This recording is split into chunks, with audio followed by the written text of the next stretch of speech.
Kita langsung kepada hikmahnya Ibn Atha'illah Sakandari.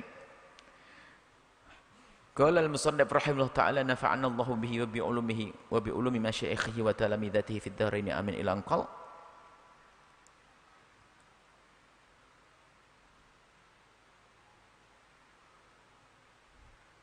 Liyukhaffif alam al-bala'i 'anka, agar ringan sakitnya karena ujian dan bencana yang Allah berikan kepadamu. Yang bisa meringankan adalah ilmuka bi annahu subhanahu wa ta'ala huwa mublilak. Dalam naskah lain mubtalilak. Liyukhaffif, agar ringan, agar meringankan alamal bala. Orang diuji itu kan sedih. Ujian itu banyak. Fi amwalihim, di hartanya, ju', lapar, kematian, ini ujian semua. Sakit, ujian. Ujian bikin sedih. Kata Ibn Atha'illah Sakandari, untuk meringankan kesedihan hatimu, agar sakit itu tidak terasa, apa itu yang bisa meringankan? Ilmuka, pengetahuanmu, kesadaranmu, bi annahu subhanahu wa ta'ala, sesungguhnya Allah subhanahu wa ta'ala adalah wal mublilak, Allah yang mengujimu. Falladhi wajahatka minhul aqdar, yang telah memberikan kepadamu kejadian kita, takdir tadi, ketentuan-ketentuan seperti itu, ada di saat uji sakit, demam, ini, yang memberimu ujian seperti itu. Walladhi awwataka husnal ikhtiyari, dia adalah zat yang sudah biasa, sering memilihkan terbaik untukmu. Ya, ini urainya begini. Anak kecil, ibunya sayang banget, jalan ramai, belakang sungai deres. Apa kata ibu? Jangan keluar rumah ya, awas ya, jangan, awas ya, jangan lewat pagar ini ya, jangan ya, jangan. Coba, anak kecil yang tidak paham larangan akan berkata, ngapain nggak boleh, ya kan? Cuman yang ngerti ada maksud tujuan, ada manfaatnya. Kalau lewat takut nyebrang kena mobil, ke belakang kecebur bisa kena arus nanti. Yang paham, anak kecil kan belum paham, makanya dia sering berontak, nangis. Makan makanan nggak sehat. Kalau ibunya cerdas pasti melarang, biarpun sampai nangis. Melototin HP itu kan rusak mata. Kalau ibunya sehat akalnya pasti ngelarang. Yang nggak sehat sadar. Ini saya nasihat juga kayaknya nih. Ada seorang ibu membiarkan anaknya melototin HP sampai HP-nya masuk ke matanya.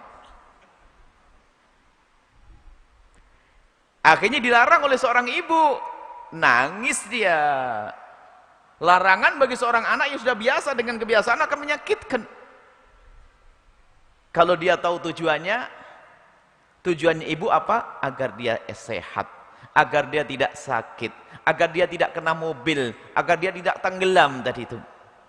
Coba, kalau anak itu sadar dan tahu maslahatnya, tahu siapa yang melarang ibunya yang sangat mencintainya, yang melarang adalah ayahnya yang sangat menyayanginya.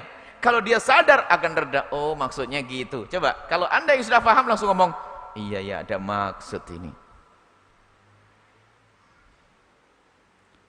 Terus yang memberikan sakit kepada kita siapa?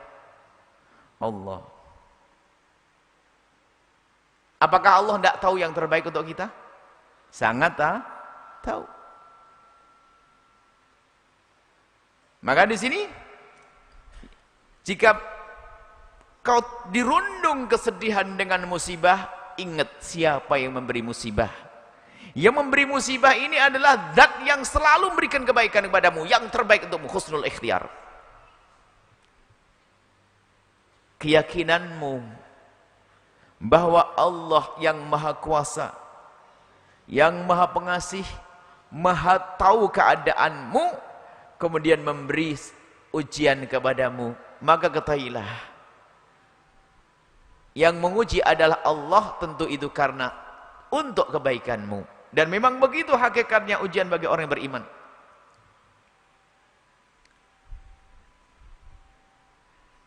Kalau teman duduk Anda tiba-tiba ngambil jarum ditusukkan pada Anda, marah enggak Anda?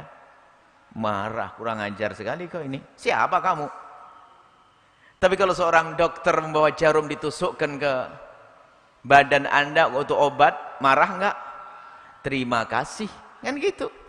Sama-sama jarum. Cuman karena Anda tahu siapa yang nusukkan. Sekarang yang ngasih ujian kepada kita siapa? Allah. Ada yang mengambil harta kita, Allah. Mengambil keluarga kita, Allah. Yang mengambil Allah, apakah Allah perlu dengan keluarga kita? Enggak perlu. Apakah Allah perlu dengan harta kita? Enggak perlu. Lalu kenapa Allah mengambil? Pasti karena untuk kebaikan kita. Apakah karena Allah akan ganti yang lebih baik di dunia? Ayo. Atau karena Allah ingin menyimpan itu nanti di akhirat. Semuanya baik untuk kita kalau kita punya husnudzan kepada Allah. Sementara kita selalu dihadapkan dengan ujian, namanya dunia darul bala. Sehingga yang tidak kenal Allah maka menjadi orang yang sering uring-uringan, protes, capek hidupnya, marah dengan Allah.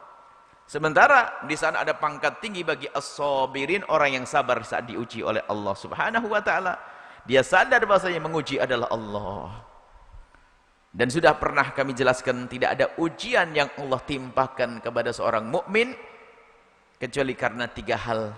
Yang pertama karena Allah ingin mengampuni dosa-dosanya, atau yang kedua karena Allah ingin mengangkat derajatnya. Yang ketiga, karena Allah ingin memberikan pahala nanti di akhirat. Enggak cuma-cuma. Yang memberi adalah Allah. Lah kalau kita faham begini, di saat ada ujian, langsung yukhaffif alamal bala, akan ringan bala itu. Maka di saat bala itu tidak ringan, orang yang kena musibah masuk wilayah putus asa. Dan putus asa ini kurang ajar kepada Allah. Suudzon kepada Allah, makanya orang putus asa cepat terpuruk. Sebab putus asa itu suudzon kepada Allah, dan prasangka buruk kepada Allah akan diwujudkan oleh Allah. Ana inda dhanni 'abdi bi. Aku tergantung bagaimana hambaku memberikan dugaan kepadaku. Jika dia menduga baik-baik, aku beri. Jika mendugaku jelek-jelek, yang ia dapat. Lah orang putus asa itu salah kan ngomong gini, ya Allah ini saya ini Allah gak bisa ngasih, Allah gak bisa menyelesaikan masalahku, Allah. Nah ini kan kurang ajar. Allah maha tahu apa yang ada di hati kita. Urusan prasangka buruk ini, jangankan kepada Allah, kita sama-sama satu pangkat sesama manusia. Coba rasanya bagaimana Anda orang kaya, biarpun Anda seorang dermawan, tiba-tiba ada orang minta-minta kepada Anda, tapi sambil ngomong itu begini, minta Pak Haji, minta rezekinya Pak Haji, minta sedekah. Cuman model Pak Haji ini kayaknya nggak pernah ngasih duit. Enak enggak? Wah, minta kurang ajar banget. Anda yang dermawan jadi sumbat itu nanti rezeki. Kurang ajar banget. Lah Allah itu biar kita tidak ngucap, Allah tahu hati kita. Kalau kita kan tahu kalau ada orang yang ngomong kan, yang minta pada kita ngomong. Modelnya Pak Haji ini kayak nggak pernah ngasih duit nih. Modelnya pelit gitu. Padahal Anda dermawan, jika gara-gara ngomong begitu, stop. Wah, kurang ajar, di sana minta sana lagi. Allah maha tahu apa yang ada di hati kita, lintasan-lintasan hatimu. Kekurangan ajar di hati kita Allah maha tahu. Enggak dikasih nih. Maka dari bangunlah husnudzon kepada Allah Subhanahu wa taala. Dari kemarin kita bicara tentang doa di majlis Ahad. Sekarang tentang ujian, husnudzon kepada Allah. Ajaban li amri ummati anna li amri ummati anna amruha kullahu khair. Oh, kama qala Rasul. Mengherankan tentang urusan umatku ini. Semuanya baik-baik umat Nabi Muhammad. Ajaban min amril mu'mini. Mengherankan sungguh. Au fi riwayat au kama qala Nabi ajibtu min amril mu'mini. Aku terheran dengan urusan orang yang beriman. Anna amrahu kullahu khair. Anna amrahu kullahu khair. Anna amrahu kullahu khair, semua urusannya baik. Anna amrahu kullahu khair, semua urusan baik. Wala yakunu dzalika illa lil mu'minin. Yang demikian itu enggak ada kecuali untuk orang beriman. Apa itu kisah orang beriman? In asabathu sarra'u syakar. Kalau mendapatkan karunia dia bersyukur, tambah gede pahalanya. Sudah dapat duit syukur dapat pahala. Nikmat dapat syukur dapat pahala. Wa in asabathu dharra, kalau dia mendapatkan musibah, sabar baik. Kana khairun lahu. Jadi orang beriman tuh nasibnya enak terus.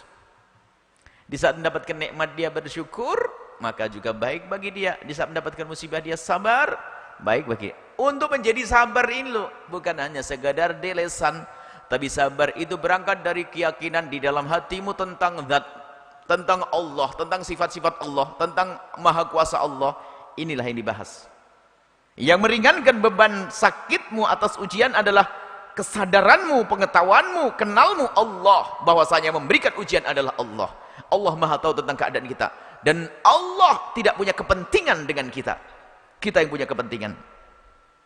Maka apa yang Allah berlakukan kepada seorang hamba itu tentu untuk sebuah kebaikan.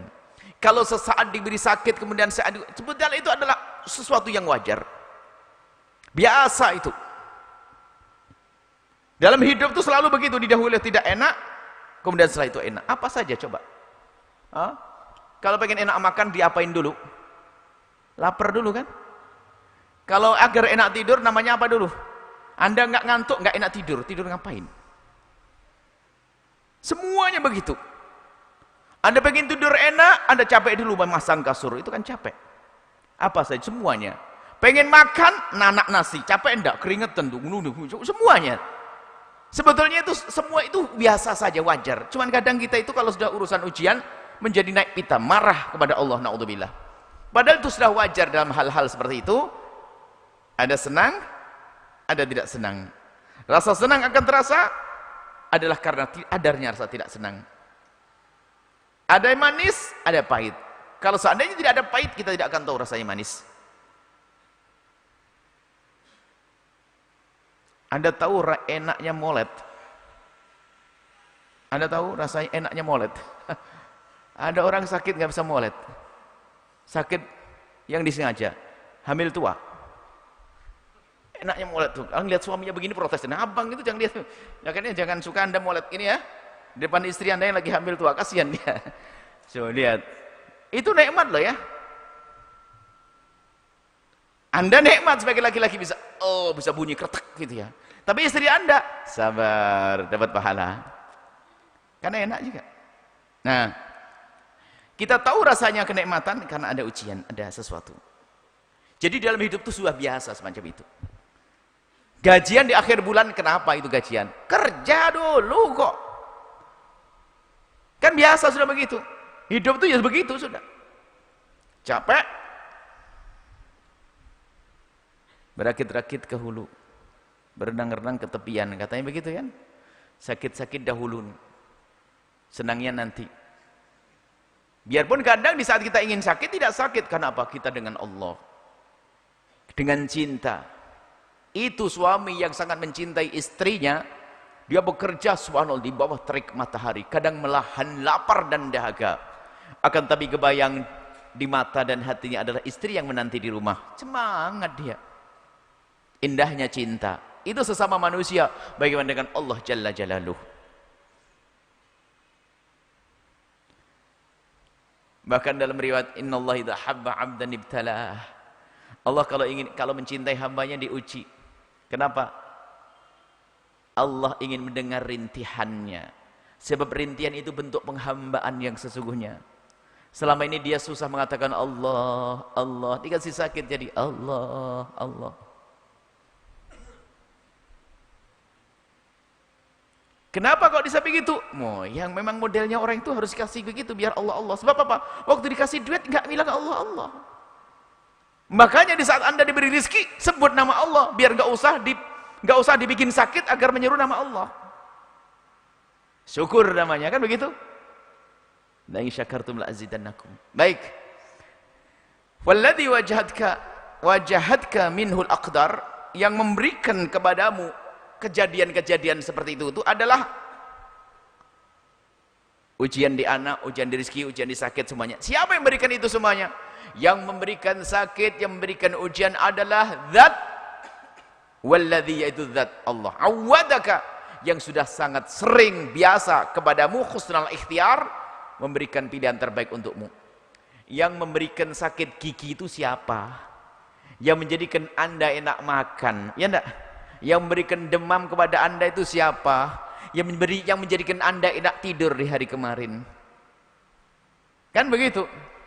Berapa banyak kebaikan yang Allah berikan kepada kita? Bisa menghitung? Sangat sedikit ternyata ujian yang Allah berikan. Nikmatnya mata, subhanallah, berapa pandangannya. Yang tidak punya mata, mungkin dia tidak bisa menikmati pandangan, tapi dia bisa menikmati dengan pendengarannya. Dan terus nikmat Allah sangat banyak, sehingga betul, wa in ta'udu, kalau kita ingin menghitung nikmat Allah, la tuhsuha, Anda tidak akan bisa menghitungnya. Maka musibah apapun, ingat bahwasanya yang memberikan ujian kepadamu adalah zat yang pernah memberikan banyak kenikmatan kepadamu. Baru setelah itu apa? Reda, gundah akan hilang. Marah kepada Allah akan hilang. Sakit akan terasa reda, maka menjadilah sifat yang sangat mulia yang akan dengan Allah, innallaha ma'as sabirin, Allah bersama orang-orang yang sabar dalam ujian. Pun demikian, Anda tidak boleh minta ujian dari Allah. Pangkatnya tinggi orang sabar itu pahalanya adalah terserah kamu minta apa, gitu loh. Kalau amal baik kan ada hitungannya 10 kali lipat 100. Tapi kalau orang sabar, tapi pun demikian Anda jangan sombong lalu berkata, ya Allah berikan aku sakit biar pangkatku tinggi. Enggak. Mentang-mentang ada kisah seorang wanita masuk surga gara-gara didolimi suami. Enggak usah, ya Allah aku pengen suamiku dolim kepada aku biar aku masuk surga. Jangan sok deh. Minta yang baik. Rabbana atina fid dunya. Minta yang baik. Makanya jangan minta, kalau orang minta jelek itu biasanya itu orang marah kepada Allah. Dialah yang kaya raya tapi nggak punya anak. Ya Allah, daripada kaya begini nggak punya anak, mending punya anak biarpun nggak punya duit. Loh, ini kan marah namanya. Coba dibenerin, dijawab oleh Allah, iya. Kau melarat lalu punya anak, bingung juga kan? Kadang-kadang kita itu mintanya marah. Jomblo kelamaan, ya Allah, daripada jomblo terus udah pokoknya perempuan jelek juga nggak apa-apa ya. Dikasih beneran kau pusing ya. Ngomong yang bener kalau dengan Allah. Anda tidak berurusan dengan orang yang punya kelemahan, tapi Anda urusan dengan zat yang maha kuat, yang maha kuasa. Minta yang istimewa. Kalau minta surga jangan, ya Allah saya pengen masuk surga, sudah di terasnya nggak apa-apa, yang penting selamat dan masuk neraka. Oh jangan gitu, minta surga Firdaus. Gitu loh. Jangan biasa minta yang tidak baik. Jangan biasa minta tidak baik. Biarpun Nabi ada salah minta. Nabi Yusuf ngomong, penjara lebih aku sukai daripada ajaan mereka. Coba dia doanya lain nggak masuk penjara. Gara-gara ngomong penjara, masuk penjara Nabi Yusuf. Karena sudah ngomong penjara lebih aku senangi. Coba, ya Allah jauhkan aku dari penjara dan malah nggak masuk penjara. Maka tolong yang ngomong yang ya biar dalam keadaan ujian, daripada begini mending mati. Memang kalau mati kau enak langsung masuk surga atau bagaimana? Kok sombong banget kayak orang kebanyakan amal minta mati. Orang minta mati kan kebanyakan amal kalau sudah ada jaminan. Apalagi mendahului atau sebelum atau bunuh diri misalnya. Orang putus asa, kurang ajar kepada Allah. Bunuh diri dosa gede dan bisa saja imannya sudah dicabut akan di neraka selamanya, bisa jadi. Tapi kalau masih ada imannya akan diseksa.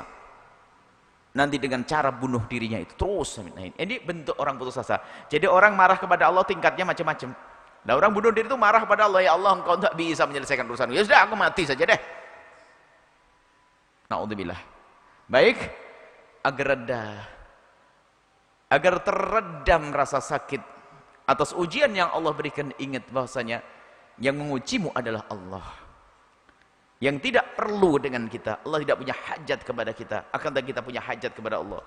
Allah tidak perlu kepada harta Anda. Allah tidak perlu kepada keluarga Anda, akan tetapi ketahuilah apa yang Allah ambil seperti janji Allah akan diganti lebih bagus, atau akan dikembalikan nanti di akhirat dalam keadaan yang sangat-sangat luar biasa, nggak bisa dibanding antara dunia dengan akhirat. Seperti itu. Semoga Allah menjauhkan kita dari malapetaka dan bencana. Dan di saat kita mendapatkan ujian, semoga Allah memberikan kepada kita ketabahan, menjadi orang yang sabar, syukur dan sabar. Dan memang namanya musibah pasti akan menimpa siapapun. Namanya kita di darul bala ibtila. Selagi Anda di dunia tentu akan ada ujian. Kalau Anda pengen tidak ada ujian, nanti di surga. Dalam urusan hidup, kalau Anda tidak ditinggal mati, pasti Anda meninggalkan orang. Kan begitu? Siapa yang nggak pernah ditinggalkan? Kalau tidak anak kita yang mati, atau bapak kita yang mati, saudara kita yang mati, atau siapa, kan ada begitu. Pasti ada. Itu kan menduga duka. Sedih. Namanya hidup di dunia. Mungkin Anda pernah tidak baik dengan suami, tapi suami ya ada ngomong nggak enak, wajar di dunia. Makanya kalau kita tidak punya bekal, sabar, biarpun kita tidak boleh minta musibah, akan tapi di saat mendapatkan musibah kita sudah punya bekal. Yang menguji kita adalah Allah. Yang Allah Maha tahu tentang keadaan kita, maka jangan sekali-kali putus asa, dan jadikanlah ujian yang Allah berikan itu betul-betul tangga untuk naik pangkat di hadapan Allah Subhanahu wa taala, yaitu dengan kesabaran di hati kita, kesabaran di dalam diri kita. Innallaha ma'as sabirin, Allah bersama orang-orang yang sabar. Wallahu a'lam bissawab.